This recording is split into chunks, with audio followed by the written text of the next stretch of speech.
ہر کسی کی اپنی رائے ہوتی ہے اور بائبل کے تعلق سے بھی کچھ ایسا ہی ہے. لیکن کسی بھی چیز کے بارے میں رائے دینے سے پہلے اگر پہلے اچھے سے اس چیز کے بارے میں جانچ پڑتال کر لی جائے تو پھر اس رائے کی کچھ قدر و قیمت بھی ہو سکتی ہے. بائبل کے متعلق مختلف لوگوں اور مختلف مکتبہ فکر سے تعلق رکھنے والوں کی مختلف آرائیں موجود ہیں، مختلف ان کے خیالات اور نظریات ہیں جو کسی ٹھوس بنیادوں پر قائم نہیں ہیں. جو یہ کہتے ہیں کہ بائبل بدل گئی ہے اور درست نہیں، اگر وہ خود درست نہ ہوں تو یہ تو ان کے لیے پھر ایک سنگین بات ہوگی، کیونکہ اس کا مطلب یہ ہوگا کہ وہ بائبل مقدس کی ان سچائیوں کا انکار کر رہے ہیں جس کے پیچھے خود خدا کھڑا ہے. ہائے، میرا نام اظہر عدیل ہے اور آج ہم یہ دیکھیں گے کہ میں بائبل پر کیوں ایمان رکھوں. بائبل کی سچائیوں، بائبل کے مصدقہ، بائبل کے مستند، بائبل کے لاخطہ اور بائبل کے لا تبدیل ہونے کے تعلق سے آج ہم تھوڑا سا بات کریں گے. اس ساری گفتگو میں بہت ساری چیزیں ایسی ہیں جو کور نہیں ہو سکتی، لیکن میری کوشش یہ ہے کہ خلاصہ نچوڑ ان چند لمحوں میں، ان چند منٹوں میں میں پیش کرنے کی جسارت کر سکوں، جس کے وسیلے سے ہمارے ذہنوں میں موجود بہت سارے خیالات بائبل کے بارے میں خداوند کے فضل سے، روح القدس کی قوت سے ضرور تبدیل ہو جائیں گے. کلام مقدس متی 24:35 میں لکھا، آسمان اور زمین ٹل جائیں گے لیکن میری باتیں ہرگز نہ ٹلیں گی. یہ یسوع مسیح کا ارشاد ہے اور اس نے اپنے کلام کی سچائی، اپنے کلام کے لا تبدیل ہونے کو اس آیت میں بہت واضح انداز میں کلیئر کر دیا ہے.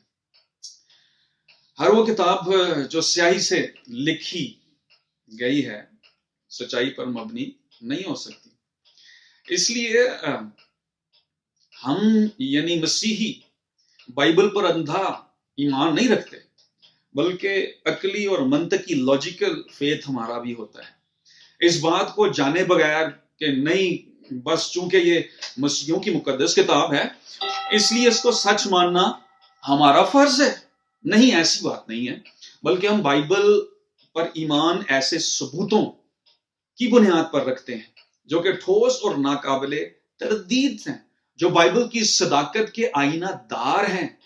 بائبل ایک دلاویز، ایک مسحور کن کتاب ہے، دنیا کی تاریخ کی سب سے زیادہ فروخت ہونے والی کتاب ہے، بلکہ یہ سب سے زیادہ پڑھی جانے والی کتاب ہے. اور ایک میں پڑھ رہا تھا آرٹیکل، اس میں لکھا ہے کہ یہ بائبل کی shoplift, this is the most shoplift book of the book, یعنی یہ اس کو بک سٹال سے چرایا بھی جا رہا ہے، لوگ اس کو چرا کے پڑھ رہے ہیں. یہ ایک کتاب نہیں ہے بلکہ یہ کتابوں کا مجموعہ ہے. اور لفظ بائبل ایک لاطینی لفظ بیبلیا سے مشتق ہے، جس کا مطلب کتابیں یا کتابوں کا مجموعہ ہے جن کو زندگی کے ہر شعبے سے تعلق رکھنے والے تقریباً 40 افراد نے مختلف ادوار میں روح القدس کی رہنمائی میں تقریباً 15 سے 1600 سالوں میں ضابطہ تحریر میں لایا. ان لوگوں میں حکمران بھی تھے، ان لوگوں میں چرواہے بھی تھے، ان لوگوں میں کسان بھی تھے، ان لوگوں میں محصول لینے والے بھی تھے، ان لوگوں میں مچھیرے اور شریعت کے علماء بھی تھے. بائبل کو مختلف جگہوں پر لکھا گیا. موسیٰ نے اس کو بیابان میں لکھا، یرمیہ اور پولس نے اس کو قید خانہ زندان میں تصنیف کیا، یوحنا نے بھی اس کو پتمس کے جزیرے میں قید کی حالت میں قلم بند کیا.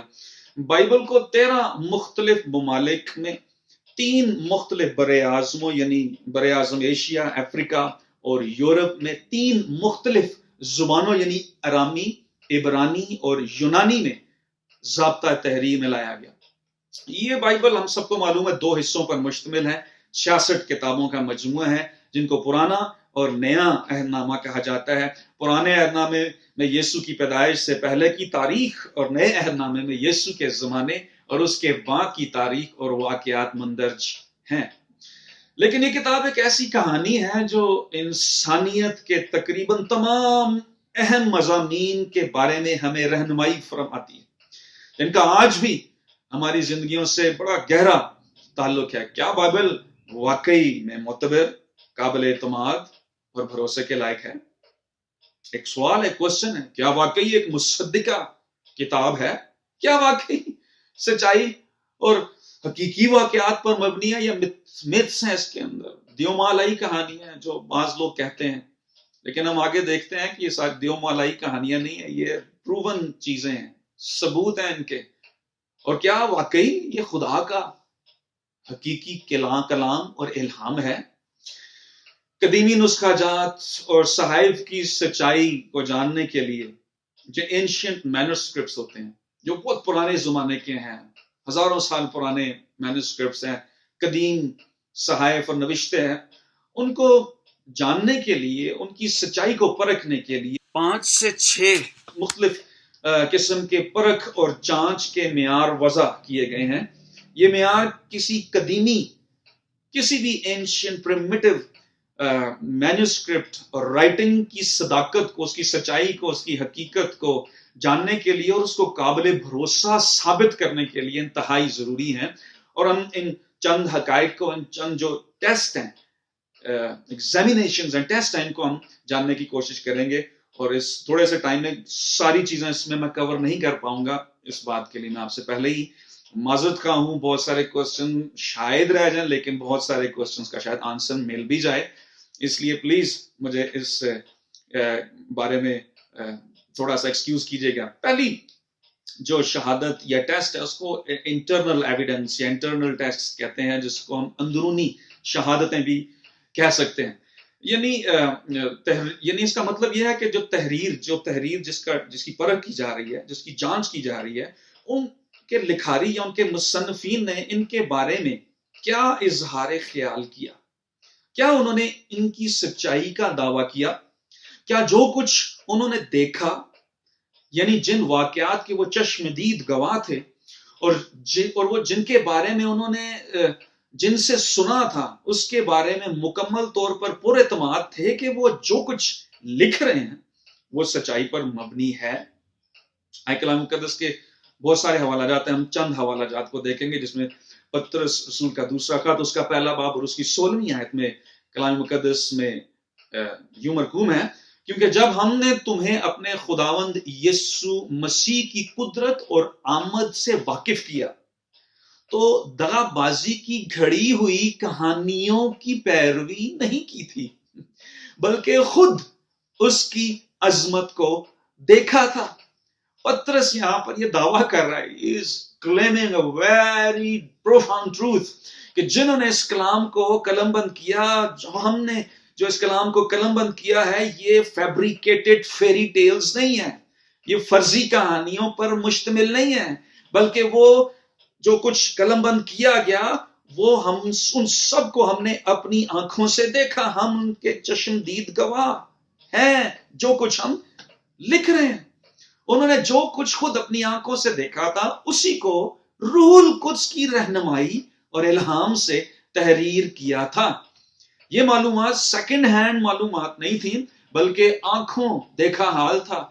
اور یہودی عام طور پر بچپن سے، ایک بات بڑی بتانے کی میں ضروری سمجھتا ہوں، یہودی بچپن ہی سے بہت ذہین ہوتے تھے، کیونکہ یہودی عام طور پر عام یہودی کو بھی کم از کم توریت کی 5 کتب، تو جن کو ہم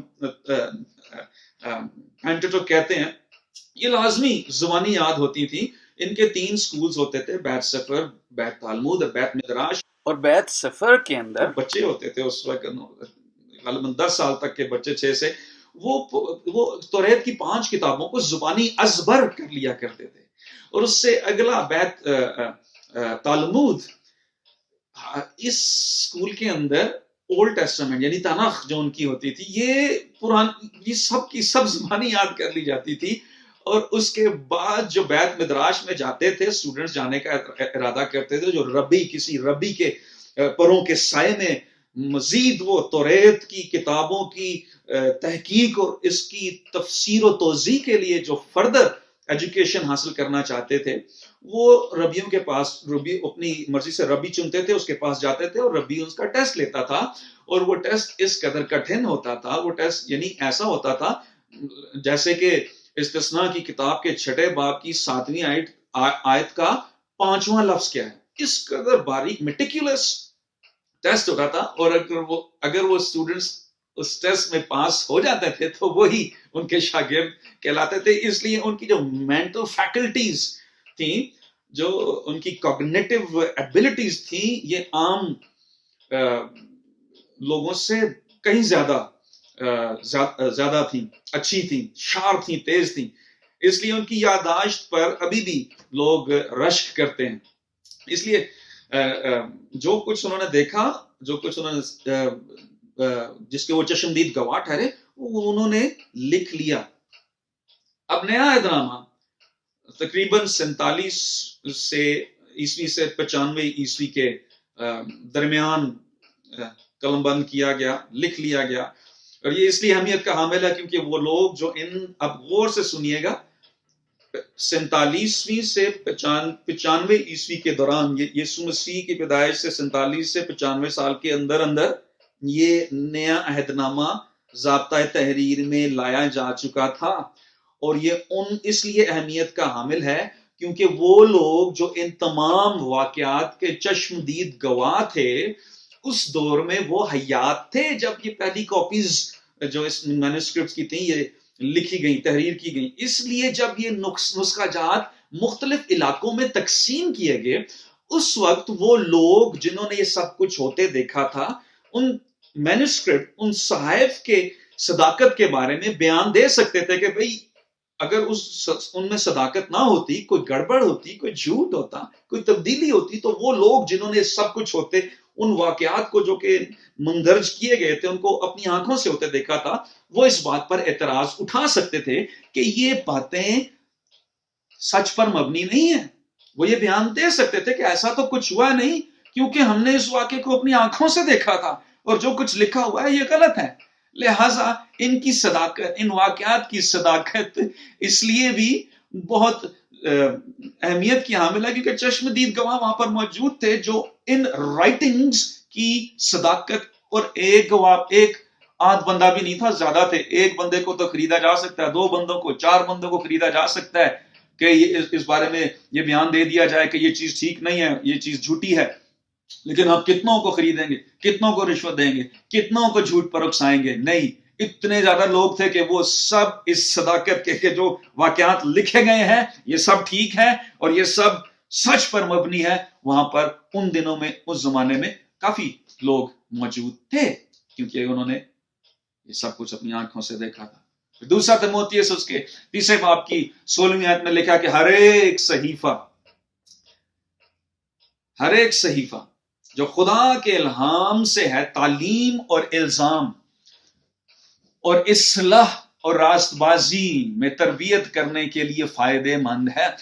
خدا کے الہام کے لیے یہاں پر یونانی کا لفظ اصل متن میں تھیونوستوس گریک ورڈ استعمال ہوا ہے. اس کا مطلب ہے خدا کا سانس یا خدا کا دم. بالکل بہین ایسے جیسے منہ سے الفاظ نکالتے ہوئے ہمارا سانس بھی نکلتا ہے, یعنی جب ہم بول رہے ہوتے ہیں تو وہ ہمارا سانس بھی نکلتا ہے. سانس روک کے بغیر آپ نہیں کوئی ورڈ اٹر کر سکتے, بول سکتے. یا جب آپ ایک سانس لے رہے ہیں ساتھ ساتھ بول بھی رہے ہیں, جیسے سانس نکلتا ہے بولتے وقت, سانس کے بغیر کوئی لفظ نہیں نکل سکتا, ویسے ہی خدا کی سانس یا دوسرے لفظوں میں یہ جو صحیفے ہمارے پاس موجود ہیں, یہ خدا کی سانس, اس کی روح کی تحریک کے بغیر کوئی صحیفہ نہ لکھا گیا, نہ ضابطۂ تحریر میں لایا گیا. اس کے اندر خدا کا دم, خدا کی زندگی موجود ہے. اس لیے یہ کلام زندگی بخشتا ہے, یہ کلام بدل دیتا ہے, یہ کلام انسانوں کو بھی, حالات کو بھی, سب کچھ کو بدل کر رکھ سکتا ہے. اور اسی بات کی تصدیق پطرس اپنے خط میں کرتا ہے, دوسرے خط میں کرتا ہے, اس کے پہلے باب کی 21ویں آیت میں کہتا ہے کیونکہ نبوت کی کوئی بات آدمی کی خواہش سے نہیں ہوئی بلکہ آدمی روح القدس کی, تھیونوستاس, خدا کی سانس, دم, روح القدس کی تحریک کے سبب سے خدا کی طرف سے بولتے تھے. اور بائبل مقدس کے مصنفین بھی سب کچھ روح القدس کی تحریک, اس کی رہنمائی اور خدا کے الہام کے زیر اثر اپنے ہوش و حواس میں سب کچھ تحریر کرتے تھے. یہ نہیں ہوتا تھا کہ ان کے اوپر کوئی آ گیا, وجد آ گیا اور اپنے ہوش میں نہیں رہے اور لکھا. Humanness is there but divine inspiration is also there. اس کے بعد ایک ٹیسٹ ہوتا تھا, آنیسٹی ٹیسٹ. آنےسٹی ٹیسٹ میں، یا ہم کہہ سکتے ہیں اس کو دیانتداری کی شہادتیں. اب نئے عہد نامے کی تحریرات دیگر تحریرات سے اس لیے بھی ڈفرنٹ ہیں، مختلف ہیں، کیونکہ جنہوں نے یہ ساری تحریریں لکھی ہیں انہوں نے اپنے بارے میں بھی ان کے بارے میں ان کے اندر لکھا، بہت کچھ لکھ دیا ہے.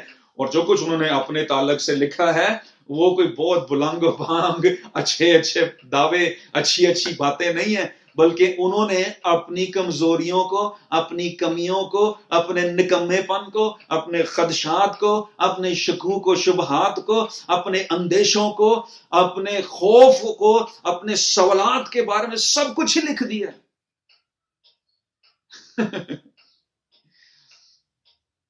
ایسا اگر میں اپنے بارے میں مضمون لکھوں گا تو میں تو اپنے بارے میں ایسا کچھ نہیں لکھوں گا. اس کا مطلب یہ ہے کہ ان کا مقصد اپنی شخصیت کو نمایاں کرنا نہیں بلکہ سچائی کو بیان کرنا تھا. ہاللیلویا. لیکن اور بعد میں ایسا لگتا ہے کہ جیسے سب کچھ بدل گیا، خوف زدہ جو لوگ تھے، ان کی ناکامی جو تھی، ان کی ناکام زندگی تھی، ان کی کایا پلٹ ہو گئی روح القدس کی قدرت کے بعد. اور یہی وہ لوگ تھے جو یسوع کی زندگی کے چشمدید گواہ تھے. لہٰذا اگر انہوں نے جھوٹ ہی لکھنا ہوتا نئے نامے میں، انہوں نے جھوٹ کا پلندہ تیار کرنا ہوتا تو اپنے بارے میں ان کو کیا ضرورت تھی کہ وہ اپنی کمزوریوں اور ایسے embarrassing واقعات کو انہوں نے قلم بند کیا. اور وہ کیوں کرتے ایسے؟ اپنی بے وفائیوں کو کیوں قلم بند کرتے؟ یسوع کے انکار کو کیوں قلم بند کرتے؟ اور اپنے خوف اور دہشتوں کو کیوں قلم بند کرتا؟ نو، آئی ڈونٹ تھنک سو کہ ایسا ہوتا یا ہو سکتا ہے. یسوع نے پطرس کو شیطان سے دور ہو کہہ کر مخاطب کیا. باغ گتسمنی میں یسوع نے جب سب شاگردوں کو دعا کرنے کی ہدایت کی تو وہ دعا کرنے کی بجائے نیند کی گہری وادیوں میں کھو گئے. لکھا ہوا، انہوں نے خود ہی لکھا ہوا ہے. یسوع کو جب گرفتار کیا گیا اس وقت بھی سب اس کو وہ اکیلا چھوڑ کر بھاگ گئے. پطرس نے 3 دفعہ انکار کر دیا. شاگردوں نے یسوع کی بادشاہی کو سیاسی سمجھتے ہوئے اسے اعلیٰ عہدوں کے بارے میں خواہش کا اظہار کیا. ایک قبائیں یہ سب all these stuff it's very embarrassing. اگر کسی کو اس بات کا علم ہو جائے، دنیا کو علم ہو جائے، اس کو کاپی چلے گی ان تحریروں کی، اس کے بارے میں میرے تعلق سے ساری باتیں لکھی ہوئی ہیں. میں تو نہیں چاہوں گا کہ ہر کوئی اس بارے میں علم رکھے کہ میرے اندر یہ کمزوریاں اور میں نے یہ بے وفائیاں کی ہیں. اس لیے لیکن ان سب باتوں کے باوجود انہوں نے اپنی تمام حماقتوں، کمیوں اپنی تحریروں میں واضح طور پر بیان کیا، کیونکہ ان کا مقصد اصل سچائی کو سب کے سامنے لانا تھا. اپنی برتری نہیں بلکہ حقیقی ہستی جو تمام دنیا کا نجات دہندہ تھی، یعنی یسوع مسیح کے بارے میں لکھنا مقصود تھا. ہاللیلویا. اگر یہ تمام باتیں سچ پر مبنی نہ ہوتی تو یہ تمام شاگرد ماں سوائے یوحنا عارف کے یسوع کی گواہی کی خاطر شہید ہو گئے. کسی کو الٹا مسلوب کیا گیا، کسی کو سنسار ہوا، کسی کو بلندی سے گرا دیا گیا، کسی کو زندہ جلا دیا گیا. اگر وہ ایک جھوٹ کا پیچھا کر رہے تھے تو کم از کم کسی ایک جھوٹ کے لیے، چھوٹے سے جھوٹ کے لیے یا بڑے سے بڑے جھوٹ کے لیے کوئی اتنی اذیت ناک موت گوارا نہیں کر سکتا. موت کو سامنے دیکھ کر وہ اپنے جھوٹ کا اقرار کر سکتے تھے کہ جو کچھ ہم کہہ رہے ہیں جھوٹ ہے، پلیز ڈونٹ کل اس. ہماری لائف، ہماری زندگی قیمتی ہے. یسوع کا انکار کر سکتے تھے اگر یسوع کوئی پرسنالٹی نہ ہوتا، اگر اس کی شخصیت جھوٹ پر مبنی ہوتی. لیکن انہوں نے ایسا اس لیے نہیں کیا کیونکہ وہ سچائی سے واقف تھے اور اسی سچائی نے ان کو آزاد کیا تھا. اسی سچائی نے ان کو اس قدر ہمت دی تھی کہ وہ موت کی آنکھوں میں آنکھیں ڈال کر اس کا سامنا کرنے سے بالکل بھی نہیں گھبرائے. ہاللیلویا. کیونکہ یہ سچائی پر مبنی تھی. یہ سب کچھ اس لیے ہوا کہ ان کو معلوم تھا کہ وہ سچائی پر کھڑے ہیں اور ان کی بنیادیں یسوع مسیح جو خود سچائی پر قائم ہیں. ہاللیلویا. اب ہم تیسرے ٹیسٹ کی طرف آتے ہیں، اس کو ہم ایکسٹرنل وٹنسز یا ایکسٹرنل ٹیسٹ یا بیرونی شہادتوں کا نام دے سکتے ہیں. اس کا مطلب وہ شہادتیں ہیں، وہ یہ ابھی تک ہم نے جو دیکھا ہے یہ بائبل کے اندر کے لوگ تھے، بائبل کے اندر کے لوگوں کی بات ہمیں نظر آ رہی تھی جنہوں نے بائبل کو تصنیف کیا، اور وہ بائبل کے متعلق کیا کہہ رہے ہیں، آیات کیا کہہ رہی ہیں، اس کی اتھینٹسٹی کے بارے میں کیا کہہ رہی ہیں۔ اب ہم دیکھتے ہیں بیرونی بات، بائبل کے باہر کی باتیں، وہ تصنیفات، وہ باتیں جو بائبل کے باہر کے لوگوں نے بائبل کے تعلق سے یا بائبل میں موجود واقعات کے تعلق سے کی ہیں، وہ کیا کہتی ہیں، اس کو ہم بیرونی شہادتیں کہتے ہیں۔ ان لوگوں کی ہیں جو وہ ان لوگوں کی شہادتیں ہیں جو یسوع کے زمانے سے تقریباً 150 سال تک کے عرصے میں موجود تھے۔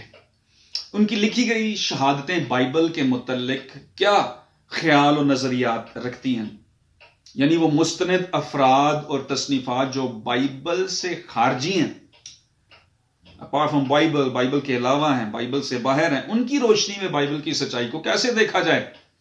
سب سے پہلے ہم تاریخی پہلو پر غور کرتے ہیں، ہسٹوریکل پہلو، جس میں تقریباً 9 غیر مسیحی اور 33 مسیحی بیرونی شہادتیں، یعنی کل ملا کر 42 ایسی شہادتیں موجود ہیں جو بائبل کے علاوہ ہیں۔ ان میں رومی، مسیحی، یہودی، یونانی تاریخ دانوں نے ان جگہوں، چیزوں، لوگوں، واقعات کی تصدیق کی ہے جو ہمیں بائبل مقدس میں نظر آتے ہیں۔ مثلا ٹائبیریس سیزر کی ایک یہ مینوسکرپٹ کی میں بات کر رہا ہوں، ہسٹورینز کی بات کر رہا ہوں، جو ان کی تحریرات ہیں، ان کے میں ٹائٹلز آپ کو بتا رہا ہوں، جس کا ذکر لوکا 3 باب کی پہلی آیت میں آپ کو نظر آئے گا۔ اس کی ایسی 10 شہادتیں یا تحریریں ہیں جن میں یسوع مسیح کا تذکرہ ہمیں ملتا ہے کہ جیسس کرائسٹ از ہسٹوریکل پرسن۔ میں اس کی بہت ڈیٹیل میں نہیں جاؤں گا، جلدی آگے میں کچھ بتاتا چلوں۔ یہودی مورخ جس کو ہم فیلوس جوسیفس کہتے ہیں، یوسیفس جس کو ہم یوسیبس کہتے ہیں اردو میں، وہ یہودیوں کا ایک مایہ ناز مورخ جس کی تحریرات بہت زیادہ اتھینٹک سمجھی جاتی ہیں۔ اس کی تحریروں میں اس بات کی تصدیق کرتا ہے اپنی تحریروں میں کہ ایک شخص یسوع نامی یہودیوں میں موجود تھا، اس کو 35 پلاطوس کے زمانے میں بلکہ اس نے مصلوب کروا دیا، اور یہ واقعہ یروشلم کے شہر کے باہر واقعہ ہوا اور اس کے بعد کے مختلف واقعات، مختلف مردوں میں سے جی اٹھنا، شاگردوں نے اس کے جی اٹھنے کا دعویٰ کیا، ابتدائی کلیسیا کا آغاز، کافی چیزیں موجود ہیں، اور کچھ ایسی شہادتیں موجود ہیں جن میں ان کے قائدوں، ابتدائی کلیسیا کے جو قائدین تھے، ان کے اقوال اور ما بعد کے حالات و واقعات، ان سب باتوں ان تحریروں میں موجود ہیں۔ رومی مورخ کے بارے میں ہم جانتے ہیں ٹیسیٹس، اس نے بھی اپنی تواریخی تحریروں میں تبریز کیسر کے دور میں 35 پلاطس کے ہاتھوں یسوع مسیح کی مصلوبیت کا ذکر کیا ہے۔ یہ چند واقعات بتا رہا ہوں، اس کے علاوہ بھی کچھ ایسی باتیں، ایسے مورخین، ایسی شہادتیں موجود ہیں جنہوں نے یسوع مسیح کی کروسیفکشن کا، اس کی 35 پلاطس کے ہاتھوں مصلوبیت کا ذکر کیا ہے۔ یہ ایک ہسٹوریکل فیکٹ ہے جس کا کوئی انکار نہیں کر سکتا، کیونکہ ہسٹری صرف یہودیوں نے بلکہ نہ صرف مسیحیوں نے نہیں یہ بات بتائی، یہ دوسرے مورخین نے بھی بات، رومی اور یونانی مورخین نے بھی اس بات کا تذکرہ کیا ہے، ہسٹورینز نے اس بات کا تذکرہ کیا ہے۔ اور اگر دوسرے جو مسیحی نہیں تھے وہ بھی اس بات کا تذکرہ کر رہے ہیں، ہسٹری کی کتابوں میں یہ باتیں لکھ رہے ہیں، قلم بند کر رہے ہیں، تو وہ جو اس کا انکار کرتے ہیں، شک ان پر ہونا بنتا ہے، نہ کہ اس کتاب اور اس کتاب میں موجود واقعات کی سچائی پر۔ بات آپ میری سمجھ گئے ہوں گے کہ یہ ساری چیزیں ایکسٹرا جو ببلیکل مینوسکرپٹس ہیں، جو رائٹنگز ہیں، ان کے اندر کے موجود، میں بہت زیادہ نہیں بتا سکتا، اور بھی جو تحریریں تھیں وہ کیسے کرتی ہیں۔ آگے ہم چلتے ہیں جس کے بارے میں تھوڑا سا آپ کو بتاؤں گا، تھوڑا سا امپورٹنٹ بھی ہے، جو چیزیں ہمارے ہاتھوں میں آتی ہیں، پرانی چیزیں کھدائی سے دریافت کی جاتی ہیں، ان کو ہم آثار قدیمہ کے ریلکس وغیرہ کہتے ہیں۔ اور جو چوتھی بات ہے، یہ آثار قدیمہ کی شہادتیں، آرکیولوجیکل ایویڈنس یا آرکیولوجیکل وٹنسز ہیں۔ اب سوال ہم نے دیکھا، سوال یہ پیدا ہوتا ہے کہ تواریخی باتیں ہم نے ابھی کر لی ہیں، تھوڑی بہت دیکھی ہیں، لیکن ان سب باتوں کو سائنسی طور پر کیسے پرکھا جا سکتا ہے جو بائبل کے دعووں کو سچا ثابت کرنے کا ثبوت فراہم کرے. آرکیولوجیکل ڈسکوریز کہتے ہیں آثار قدیمہ سے ملنے والے بے شمار سینکڑوں ایسے ثبوت ہیں جو بائبل کی صداقت کی گواہی فراہم کرتے ہیں. لیکن چند کا میں یہاں پہ ذکر کرنا ضروری سمجھتا ہوں، جس میں سب سے پہلا ہے لوہے پلاطس، جس کو ہم پائلٹس انسکرپشن کہتے ہیں. یہ آپ کو یہاں پر تصویر بھی نظر آ رہی ہوگی. 1961 میں کیسریا میں اٹلی کی ایک سپانسرڈ شدہ کھدائی میں سے اس ماہرین آثار قدیمہ نے ایک ایسی لوح یا ایسا لوح نما پتھر دریافت کیا جس کو پائلٹس انسکرپشن کہا جاتا ہے، جس پر لاطینی میں یہ تحریر درج تھی: پینتس پلاطس یہودیا کا حاکم، پونٹس پائلٹس پریفیکٹ آف جوڈیا، جس میں ابھی میں نے آپ کو حوالے دیے، لوکا کا حوالہ دی، یوحنا 18:29 کا حوالہ ہے. پینتس پلاطس نے ان کے پاس باہر آ کر کہا، تم اس آدمی پر کیا الزام لگاتے ہو؟ پینتس پلاطس کا ذکر بہت زیادہ ہم کو اناجیل میں ملتا ہے. یہ دریافت کلام میں موجود پینتس پلاطس کے بارے میں درج معلومات کے درست ہونے کا منہ بولتا ثبوت فراہم کرتی ہیں. پھر دوسری بات، حزقیہ نبی بادشاہ کی سرنگیں، ایزیکیاز ٹنلز کہتے ہیں، یہاں آج بھی موجود ہیں، یوٹیوب پہ نکال کے دیکھ لیں. اور اتنی کامن یہ ڈسکوریز ہیں جو ہر سوشل میڈیا کی ہر اویلیبل سورس پر موجود ہیں. دوسری تواریخ میں اس کا ذکر ہے 32ویں باب کی 3 آیت میں، جہاں پر یہ لکھا ہے کہ اسی حزقیہ نے جہون اور پانی کے اوپر کے سوتے کو بند کر دیا اور اسے داؤد کے شہر کے مغرب کی طرف سیدھا پہنچایا. حزقیہ اپنے سارے کام میں کامیاب ہوا. آگے بھی آپ پڑھیں تو اس کے بارے میں تھوڑی سی ڈیٹیل ہم کو نظر آتی ہے. اس نے یہ سب کام زیر زمین سرنگیں بنا کے، ٹنلز بنا کے کیا تھا، پانی کا جو رخ تبدیل کیا تھا. اور یہ سرنگیں آج بھی موجود ہیں اور اسی طرز پر، اسی سمت پر بنی ہوئی ہیں، اسی ڈائریکشن پر بنی ہوئی ہیں جس کا ذکر ہمیں کلام مقدس میں ملتا ہے. اسی بات آگے دیکھتے ہیں. ٹیلر پرزن، 1830 میں ایک شخص بنام ٹیلر نے 15 انچ لمبا ایک مٹی کا سلنڈر دریافت کیا. 15 انچ، یہ تو شاید چھوٹا ہے، اس طرح کا سلنڈر دریافت کیا. یہ بھی آپ کو تصویر یہاں پہ نظر آ رہی ہوگی.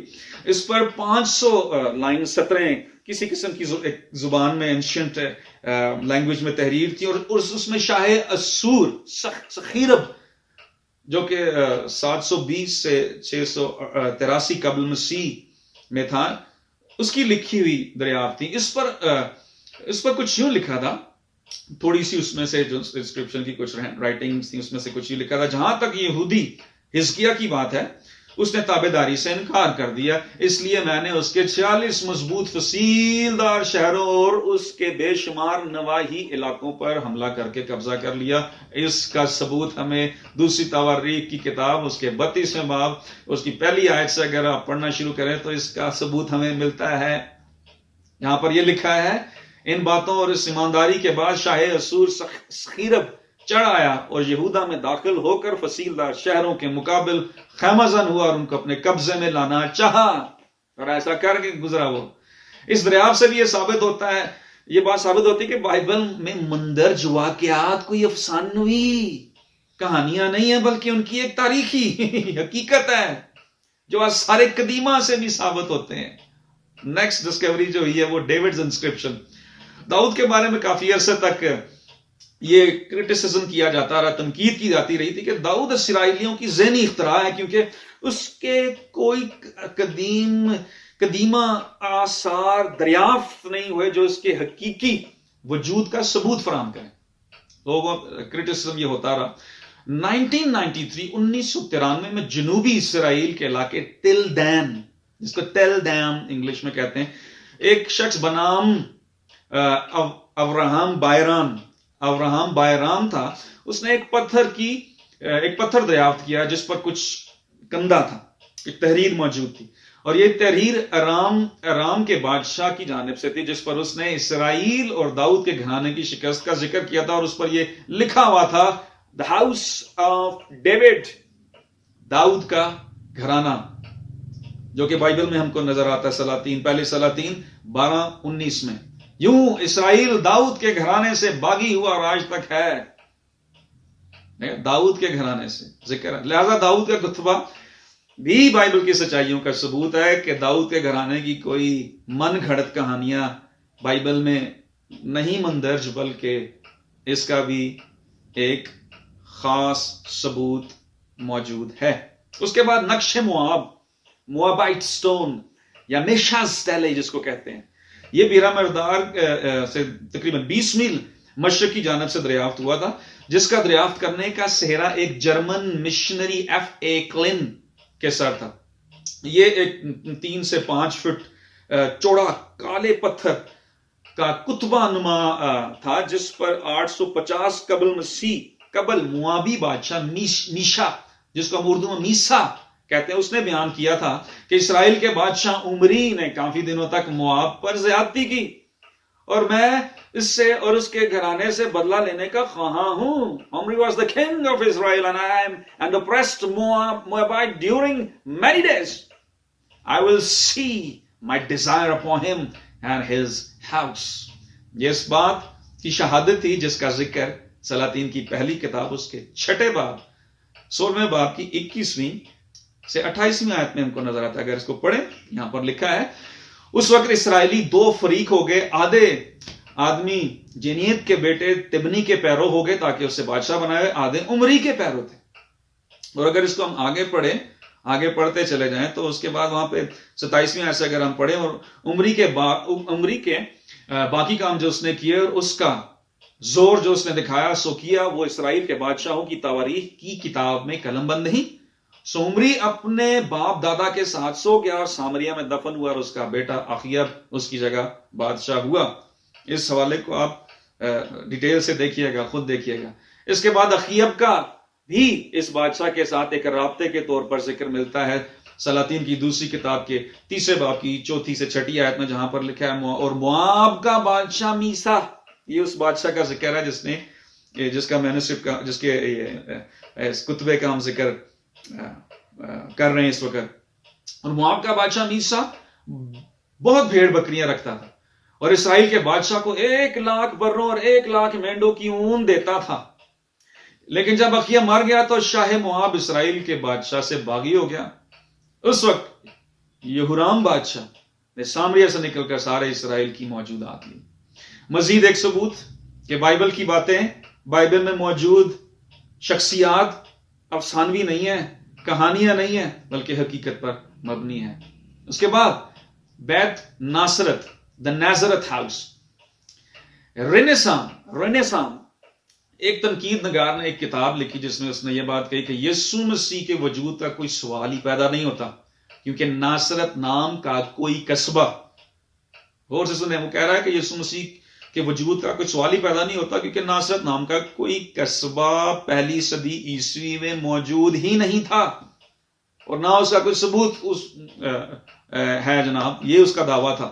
لیکن سن 2009 میں اسرائیلی ماہرین آثار قدیمہ نے رپورٹ دی کہ انہوں نے کھدائی کے دوران یسوع مسیح کے زمانے کا ایک گھر ناصرت میں دریافت کیا ہے، اور یہ دریافت بھی بائبل کے بیانیے کے مستند ہونے کا ایک منہ بولتا ثبوت ہے کہ ناصرت اس وقت موجود تھا.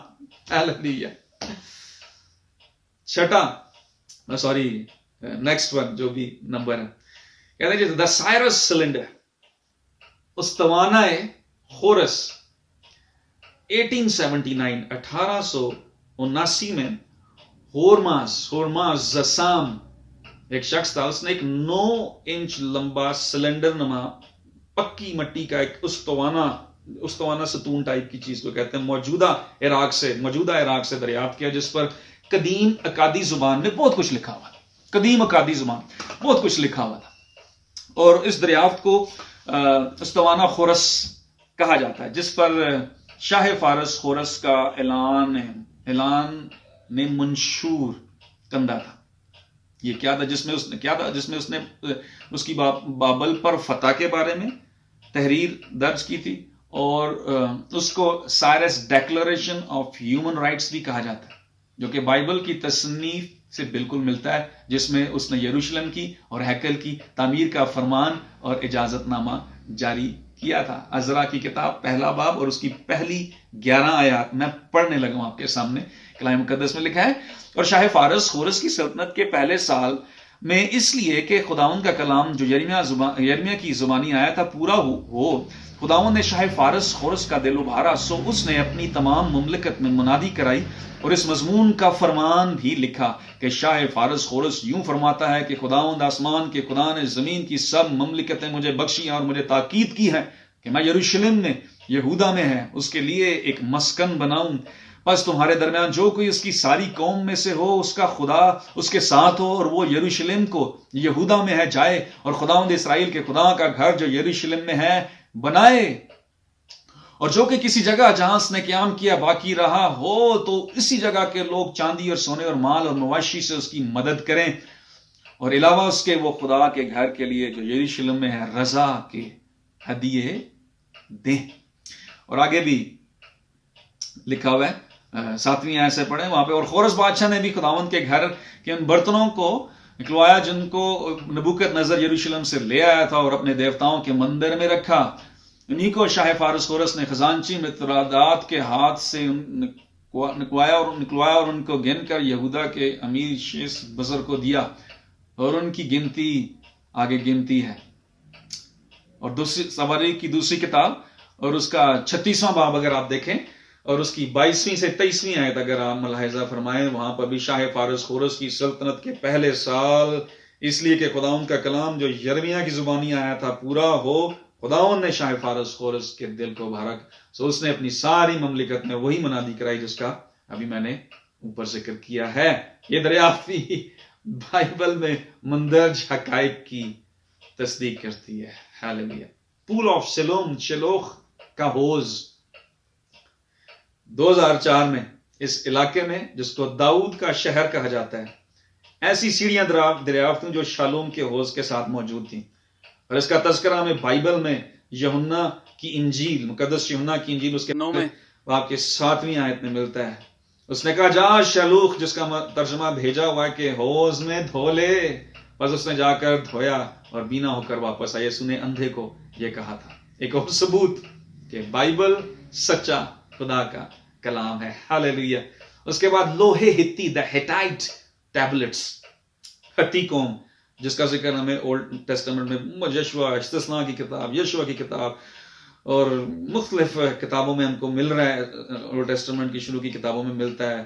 یبوسی، ہتی، اموری، فریزی مختلف لوگ قوموں کا ذکر ملتا ہے. اور یہ بھی کہا جاتا رہا کہ بائبل میں موجود مختلف جگہیں اور اقوام کا کوئی وجود نہیں ہے. لیکن اس دریافت سے تنقید نگاروں کا یہ دعویٰ بھی غلط ثابت ہو گیا. 1906 میں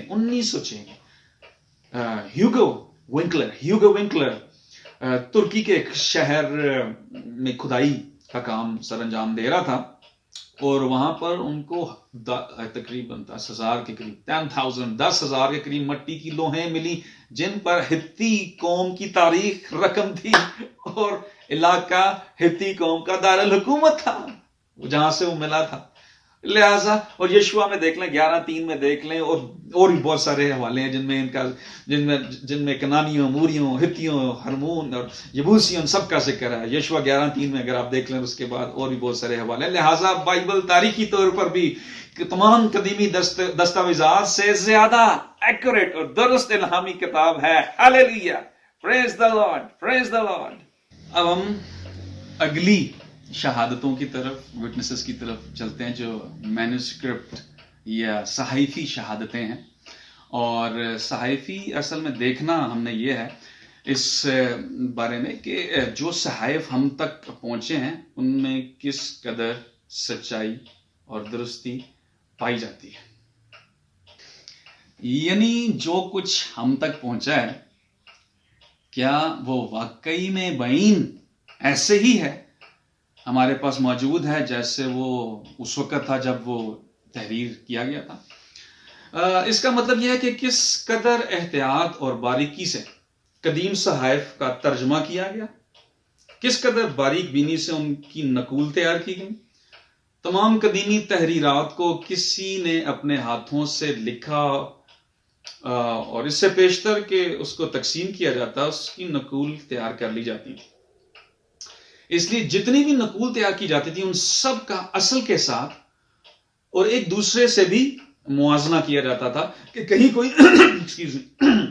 کوئی غلطی یا کوئی چیز رہ نہ گئی ہو یا کسی بھی طرح کی کوئی خطا یا بھول چوک نہ ہو گئی ہو، تاکہ اس نسخے کی نقول کی درستی اور اس کے کھرا ہونے کی صحت پر کوئی شک نہ رہ جائے۔ بائبل کس قدر اس معیار پر پورا اترتی ہے، کس قدر اس کی نقول پرانے اور نئے عہد ناموں کی جو اب ہمارے ہاتھوں میں ہیں درست اور خطاؤں اور بھول چوک سے پاک ہیں۔ پہلے عہد عتیق کی بات کر لیتے ہیں۔ یہودی اس معاملے میں ویسے نہایت سے بھی زیادہ احتیاط برتنے والے اور محتاط تصور کیے جاتے تھے، بلکہ وہ اس معاملے میں ایکسٹریمسٹ، فنیٹک یا انتہا پسند ان کو سمجھا جاتا تھا، حتیٰ کہ اگر انہیں معلوم ہو جاتا تھا کہ کہیں بھی کوئی ایک غلطی ہو گئی ہے تو وہ پورا مسودہ ہی ایک خاص رسم کے تحت جلا دیا کرتے تھے۔ عہد عتیق کے نسخوں کی نقول تیار کرنے والوں کو فقی کہا جاتا تھا، جن کی خدا کی طرف اور اپنے لوگوں کی طرف یہ ایک مقدس ذمہ داری ہوتی تھی کہ وہ ان پاک صحائف کی نقول تیار کریں۔ they were responsible for that، یہ اسی کام کے لیے ہوتے تھے خاص طور پر، اور جن میں کسی قسم کی کوئی غلطی اور بھول چوک موجود نہ ہونا ان کے ذمہ تھا۔ عبرانی میں اصل میں فقی کے لیے سفر کا لفظ استعمال ہوا ہے۔ فرسٹ کرونیکل، پہلا تواریخ، دوسرے باب کی 55ویں آیت، جس کا مطلب گننا، ٹو کاؤنٹ یا شمار کرنا ہے۔ یہ لوگ اس کام یعنی گننے کا کام بھی کرتے تھے۔ کیسے؟ ہر سطر کے ہر لفظ، ہر حرف کو نہایت احتیاط کے ساتھ گنتے تھے، اور ان کا کام بہت سخت تھا۔ ایک ورڈ گنتے، ورڈ کے حروف بھی گنتے تھے۔ ان کا کام بہت سخت ہوتا تھا، بہت سخت اصولوں اور قوانین کے تحت کیا جاتا تھا۔ ان کے کام میں اس قدر سنجیدگی ہوتی تھی اور ایسی سیریسنس ہوتی تھی کہ آج کل کے دور اگر ان کو دیکھتے ہیں، اس وقت زمانے میں دیکھ لیتے تو ان کو انتہا پسند نہیں کہتے۔ ان قوانین میں سے چند کا ذکر میں بتانا چاہوں گا۔ پہلی بات یہ تھی کہ کوئی بھی لفظ یا حرف وہ ذہن میں سوچ کر نہیں لکھا جاتا تھا۔ اس وقت فقیہ اس لفظ کو سوچ کر نہیں لکھتے تھے، بلکہ جب حرف لکھتے تھے یا ورڈ لکھتے تھے یا کوئی لیٹر لکھتے تھے تو بآواز بلند ساتھ بولتے بھی تھے، اونچی آواز میں۔ اور یہوہ کا نام لکھنے سے پہلے قلم کو دھو دیا کر صاف کیا جاتا تھا۔ اس کے بعد میں لکھنے والا غسل کرتا تھا، پھر وہ لکھ کے کوئی یہ بھی کہتا ہے کہ وہ ایک دفعہ یہوہ کا نام، خدا کا نام یا ادونائی کا نام جب لکھتے تھے تو اس کو قلم کو توڑ دیتے تھے تاکہ وہ دوبارہ نہ استعمال ہو سکے کسی اور کام کے لیے۔ پھر دوسری بات، استعمار کو ضائع کر دیا جاتا تھا جس میں کوئی غلطی ہوتی تھی۔ میں نے بتایا آپ کو سب سے اہم بات اس کے بعد یہ تھی کہ ہر نقل کو مکمل کرنے کے بعد ہر لفظ، ہر حرف کی گنتی کی جاتی تھی، اوریجنل کے ساتھ ملایا جاتا تھا، کاؤنٹنگ کی جاتی تھی، تاکہ اس کی 100% اتھینٹسٹی، کریکٹ ہونے کو اصل کے مطابق یقینی بنایا جائے۔ سو میٹیکولس دے ور۔ اس سارے کام کا آغاز کرنے سے پہلے بھی لکھنے والا رسوماتی غسل کرتا تھا، جو اس کام کی سنجیدگی اور پاکیزگی کی علامت سمجھا جاتا تھا۔ جب 70 عیسوی میں جب رومی حکومت نے اسرائیل پر حملہ کر کے یہودیوں کو برباد کر کے رکھ دیا، تو ان کا مقصد فقط یہودی قوم کو تباہ یا برباد کرنا نہیں تھا، ان کو صفحہ ہستی سے مٹانا نہیں تھا، صفحہ روزگار سے مٹانا نہیں تھا، بلکہ ان کی ثقافت کو، ان کی تہذیب کو، ان کے ورثے کو اور ان کے سے تعلق رکھنے والی لٹریچر کو، غرض ہر چیز کو تہ و بالا کرنا چاہتے تھے وہ لوگ۔ ہیکل کو مسمار کر دیا گیا، اور جو کچھ انہیں ہیکل کا ملا، جو کچھ ان کو وہاں سے ملا، سب کو ہی برباد کر دیا۔ لیکن یہودیوں نے اپنے پاک صحائف اور نوشتے بوتل نما جارز سے ہوتے تھے، ان میں رکھ کر ان برتنوں کو مختلف غاروں میں مختلف جگہوں پہ چھپا دیا، اور تقریباً 1800 سال تک دنیا کی نظروں سے پوشیدہ رہے۔ 1947 میں ہم سب جانتے ہیں ڈیڈ سی اسکرول کے بارے میں، قمران کے تمہاروں کے بارے میں، ایک بیڈوئن چرواہے لڑکے کو قمران کی وادی میں ایک غار سے ایک بوتل نما اس نے پتھر مارا، جار ٹوٹنے کی آواز آئی، پھر اندر لمبی اسٹوری ہے۔ کچھ نسخے ملے جن کو ڈیڈ سی اسکرول کہا جاتا ہے وہاں پہ، اور جب ماہ بعد اس دریافت میں ملنے والے نسخوں اور صحائف کا موازنہ ان نسخوں کے ساتھ کیا گیا جو موجودہ زمانے میں مختلف دوسرے وظائف سے ہمارے پاس ان کی دریافت پیشتر سے موجود ہیں، تو حیران کن بات یہ سامنے آئی کہ ان میں 1% بھی کوئی فرق نہیں تھا. ہاللیلویا. یعنی دونوں میں 100% درستگی پائی جاتی تھی. اور باقی آثار قدیمہ کی کھدائی سے ملنے والے نسخہ جات کے بارے میں بھی اٹس جسٹ لائک دیٹ، ایسا ہی ہے. نئے عہد نامے کی بات کر لیں جلدی سے. اب نئے عہد نامے کے صحائف میں نا تعداد، وہ تمام تحریر تعداد ایک اہم صحائف کی تعداد ایک اہم پہلو سمجھا جاتا تھا. وہ تمام تحریریں جن کو ضابطہ تحریر میں لایا جاتا تھا صحائف یا نسخے کہلاتے ہیں. ہمیں پتہ ہے زمانہ قدیم کے نسخوں کی نقول کی تعداد، جو اولڈ مینوسکرپٹ ہیں، پرانے جو نسخے ہیں، چاہے بائبل کے ہیں، کوئی بھی پرانی تاریخ ہے، اس کے قدیم نسخے اور ان کی تعداد کو انتہائی اہمیت کا حامل سمجھا جاتا ہے. یعنی جس قدر نسخہ جات کی اور ان کی نقول کی تعداد زیادہ ہوگی، اس قدر ہی اس کے سچے اور مستند اور معتبر ہونے کا زیادہ گمان ہوگا. بائبل یعنی کسی ایک کے پاس اتھارٹی نہیں ہوگی. اگر ایک بندے کے پاس کاپی ہے، اس کے پاس اتھارٹی ہے کہ اس کے اندر چینج کر سکے. ہاں، لیکن جتنی زیادہ نقول مختلف علاقوں، مختلف جگہوں، مختلف لوگوں کے پاس پہنچی ہیں، اگر ایک میں بھی تبدیلی ہے تو دوسرے کہیں گے کہ بھئی یہ تیرے پاس جو نسخہ یہ غلط ہے، کیونکہ ہماری باقی جو نقول ہے وہ تصدیق کر رہی ہے کہ وہ نقول ٹھیک ہے، یہ تیرے پاس جو کاپی ہے یہ غلط ہے. جس قدر زیادہ نقول ہوں گی، کاپیز ہوں گی، اس قدر زیادہ اس مینوسکرپٹ، اس صحائف، اس صحیفے اور اس نوشتے اور اس قدیمی تحریر اور دستاویز کا اتھینٹک ہونا زیادہ اہمیت کا حامل ہوگا اور اس کا اتھینٹک ہونا کا زیادہ گمان ہوگا. اب پرانے چند مینوسکرپٹ کی اگر ہم بات کریں، پلیٹوز ٹریٹالوجی، افلاطون کی تحریروں کی 7 نقول اس وقت موجود ہیں. 7 پلیٹو کی کتنی بڑی باتیں فلسفے میں ہوتی ہیں، باتیں ایسے ہوتی ہیں جیسے اس کے لفظ، اس کے حرف پتھر پر لکیر ہیں، ایسے یقین کیا جاتا ہے. لیکن اس کی صرف 7 نقول موجود ہیں. سیزر یعنی کیسر کی دستاویز کی 10 نقول موجود ہیں اس وقت. Total manuscript, old manuscript 10 copies موجود ہیں. ٹیسیٹس جو مشہور رومی مورخ تھا، اس کی دستاویز کے 20 کے قریب نسخے دستیاب ہوئے. ہومرز ایلیاڈ بھی ایک بہت زبردست پرانی گریک شاعر تھا اور مسیح سے تقریباً 8 سے 12 صدیاں قبل کے زمانے سے تعلق رکھتا تھا. وہ اس کے تقریباً سب سے زیادہ نسخے جتنے ابھی میں نے بتائے ہیں آپ کو، ان سے تقریباً سب سے زیادہ ہے اس کے نسخوں کی تعداد 643 آج موجود ہیں. اور اس کے 15,000 کے قریب سطریں ہیں اس کے نسخے میں، جو تقریباً 15,000 میں سے 750 سطروں میں اختلاف پایا جاتا ہے. ٹیکسچوئل ویریئنٹس جس کو ہم کہتے ہیں. اس اعتبار سے کہ متن میں اختلاف اور کچھ تفاوت، فرق یا دوری موجود ہے، جبکہ نیو ٹیسٹمنٹ کے پہلی صدی کے اختتام تک نئے عہد نامے کے جو کل نسخہ جات کی تعداد ہیں ابھی بھی، وہ تقریباً ہمارے پاس 6,000 کے قریب سے بھی شاید زیادہ ہیں.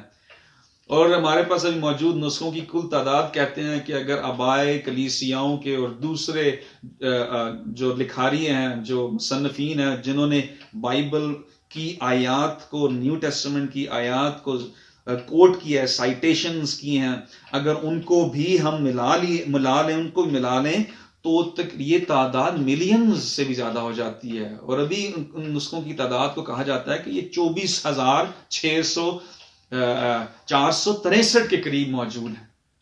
حیران کن بات ہے کہ نئے عہد نامے کے اس قدر نسخے ہیں، اور یہ ایک نسخہ، دوسرا نسخہ، تیسرا نسخہ، پہلا نسخہ دوسرے کی ایکوریسی کی شہادت دیتا ہے، دوسرا نسخہ تیسرے کے صحیح ہونے کی شہادت دیتا ہے، چوتھا نسخہ 5ویں کے لاخطا ہونے کی شہادت دیتا ہے، کیونکہ ان کے اندر کسی قسم کا اختلاف نہیں پایا جاتا.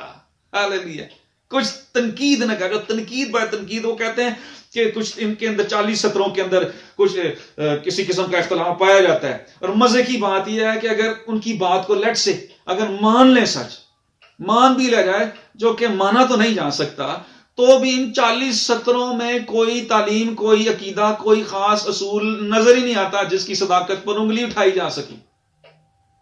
اور اگر یہ ٹیکسچل کرٹیسزم پہ جو ریسرچ کرتے ہیں، میں نے بھی تھوڑا بہت اس بارے میں پڑھا ہوا، اس میں بھی وہ کہتے ہیں کہ اگر یہ جو اختلافات جس کی بات کی جا رہی ہے، یہ ایسے اختلافات ہیں کہ جس طرح گدرینیوں کا اس کی سپیلنگ مسٹیک، ہلکی سی سپیلنگ مسٹیک اس طرح کی ہوئی ہے، اس طرح کی کوئی باتیں ہیں جو کسی تحریر کے مصدقہ ہونے میں شک پیدا نہیں کر سکتا۔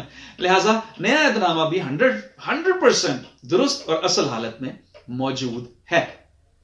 اب دوسری بات، دورانیہ یعنی اصل کسی بھی جو نسخہ ہے اس کی جو اصل کاپی تھی اور اس کی جو اصل اور جو اس کی فرسٹ کاپی، اس نسخے کی پہلی نقل کی گئی، اس کے درمیان جس قدر کم وقت اور دورانیہ ہوتا ہے، اتنا ہی اس میں اغلاط کی گنجائش کم ہوتی ہے۔ میری بات کو سمجھنے کی کوشش کریں۔ یعنی اگر میں نے آج ایک رائٹنگ کی ہے اور اس رائٹنگ کی ایک اور کاپی کسی نے 10 سال بعد بنا لی ہے، اس کے بعد یا اس کے علاوہ جو رائٹنگ میں نے کی ہے اس کی کاپی کسی نے 60 سال بعد بنائی ہے، تو جو 10 سال بعد کاپی ہے اس کو زیادہ اتھینٹک مانا جائے گا، کیونکہ اس وقت اصل جو میرے پاس اصل ہے، اصل اتنی زیادہ ویئر آف نہیں ہوگی، خستہ حال نہیں ہوئی ہوگی، اس کے لفظ موجود ہوں گے۔ جتنی زیادہ کاپی اولڈ ہوتی جاتی ہے اس کی پریزرویشن میں شک کی گنجائش زیادہ آتی جاتی ہے۔ اس لیے دورانیہ جتنا کم ہوگا، اس مینیوسکرپٹ کے درست ہونے کا گمان اتنا ہی زیادہ ہوگا۔ جو پلائنی دی ینگر، رومی مورخ، اس کے پہلے نسخے، یہ میں اولڈ مینیوسکرپٹ بتا رہا ہوں، جو اتھینٹک ہسٹورین جن کو اتھینٹک مانتے ہیں، جو آج ہی موجود ہیں، اینشنٹ مینوسکرپٹس ہیں، جس میں پلائنی دی ینگر ہے، رومی مورخ تھا، اور اس کے پہلے نسخے اور اس کی پہلی نقل اور اس کے بعد پہلے نسخے جو اصل تھی، اوریجنل تھی، اور اس کے جو فرسٹ کاپی کی گئی، اس کے درمیان جو عرصہ موجود ہے وہ 750 سال ہے۔ جو اوریجنل تھی، اوریجنل کے بعد جو فرسٹ کاپی کی گئی وہ آفٹر 750 ایئرز کی گئی، یعنی اس کے اصل نسخے کے لکھے جانے کے 750 سال بعد پہلی نقل ہوئی۔ سیزر رائٹنگ، کیسر کی دستاویز کا یہ دورانیہ جو اس کی پہلی اوریجنل ڈاکیومنٹ تھا، اور اس کے بعد تقریباً 1000 سال کے بعد اس کی فرسٹ کاپی کی گئی۔ افلاطون، یہی پلیٹوز ٹیٹرالوجی، اصل اور پہلی نقل کے درمیانی عرصہ تقریباً 1200 سالوں پر محیط ہے۔ سکندر اعظم کی پہلی سوانح، سکندر اعظم کا جو اینشنٹ رائٹنگز ہیں بڑی اتھینٹک مانی جاتی ہیں، اس کی سوانح حیات بڑی اتھینٹک مانی جاتی ہے۔ اس کی بھی جو اوریجنل کاپی تھی، یہ اس کی سوانح حیات کے تقریباً 400 سال کے بعد لکھی گئی، اور اسی کہانی کا کوئی انکار نہیں کرتا، جبکہ نیو ٹیسٹمنٹ اور بائبل کے اوپر سارے اعتراض اٹھاتے ہیں کہ یہ اس کے اندر چینجز ہوگی۔ اب تک جتنے بھی ہم نے اولڈ مینوسکرپٹ دیکھ لیے ہیں، ان میں سے کوئی بھی بائبل سے آگے نہیں نکل سکتا۔ بائبل ان سب ٹیسٹ پر، ان سب شہادتوں پر، ان تمام اولڈ مینوسکرپٹ سے زیادہ اتھینٹک اور ایکوریٹ ہے، اور ان امتحان اور اس پرکھ کے معیار پر پورا اترتی ہے۔ ہاللیلویہ۔ نئے عہد نامے کی بات ہم دیکھ لیتے ہیں۔ اس کے جو اصل نسخہ جات اور اس کی جو پہلی کاپی، فرسٹ کاپی جو کی گئی، اس کے اندر صرف 50 سال کا دورانیہ ہے، سب سے کم۔ ہاللیلویہ۔ اور ہمارے پاس یسوع مسیح کی زندگی کے حالات اس کے 50 سال کے بعد تحریری شکل میں مل جاتے ہیں، جبکہ سکندر اعظم کی زندگی کے حالات 400 سال بعد ضابطہ تحریر میں لائے گئے۔ اوہ گاڈ!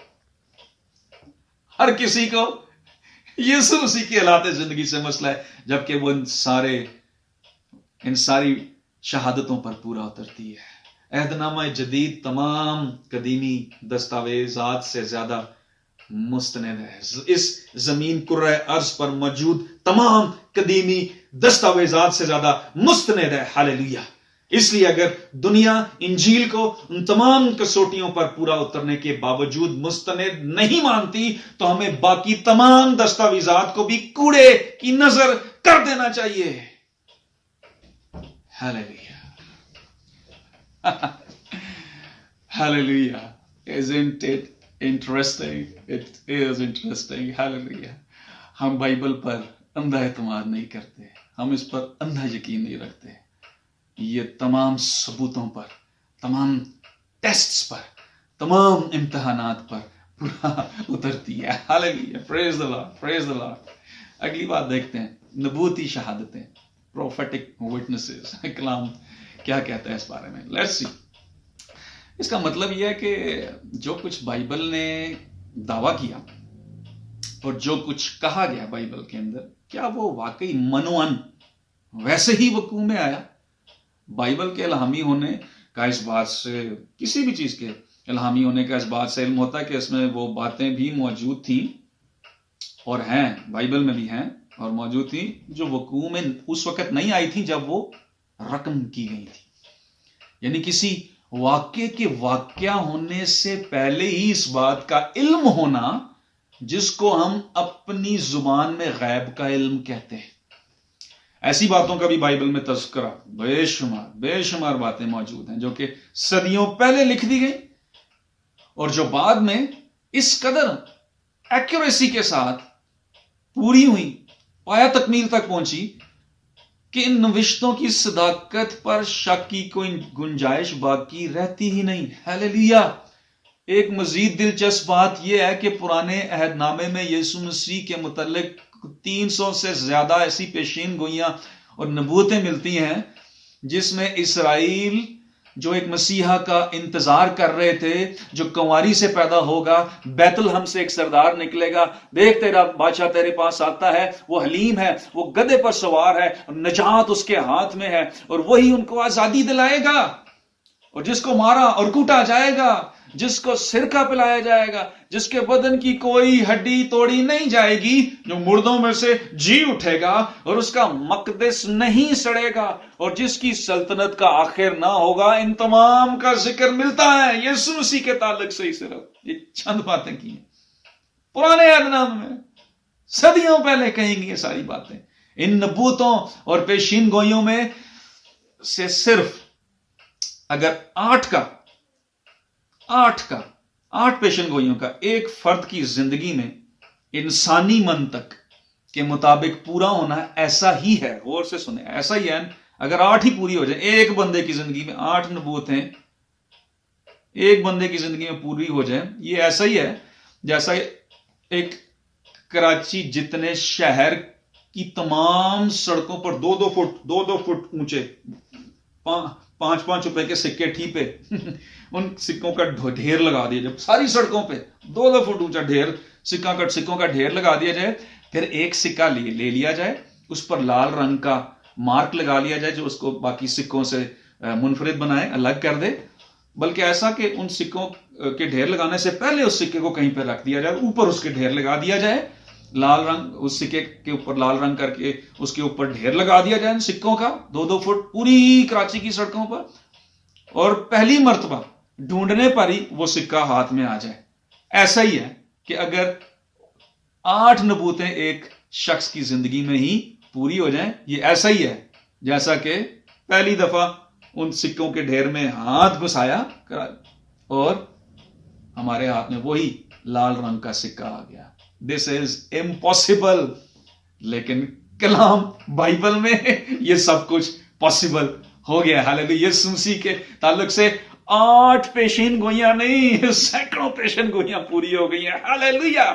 یہ بھی اعتراض کیا جا سکتا ہے کہ یسوع مسیح کو تو علم تھا, اس لیے وہ گدھے پر پیشین گوئی کا علم تھا کہ وہ گدھے پر سوار ہو کے آئے گا, اس لیے وہ گدھے پر سوار ہو کر یروشلم میں داخل ہوا.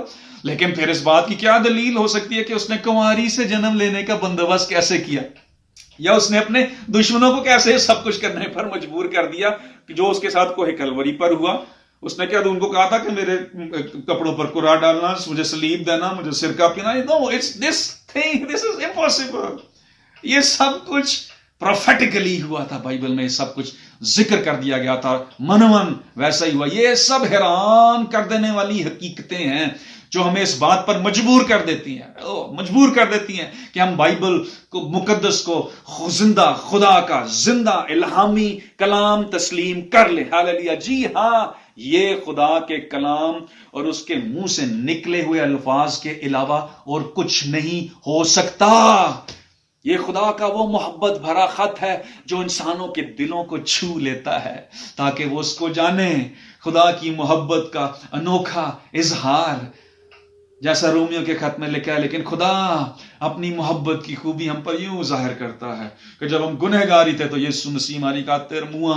اور یوحنا 3:16 میں لکھا ہے، اور خدا نے دنیا سے ایسی محبت رکھی کہ اس نے اپنا اکلوتا بیٹا بخش دیا تاکہ جو کوئی اس پر ایمان لائے ہلاک نہ ہو بلکہ ہمیشہ کی زندگی پائے. خدا کا کلام اب تک قائم ہے. آسمان اور زمین ٹل جائیں گی لیکن خدا کی باتیں ہرگز نہیں ٹلیں گی. ہاللیلویا.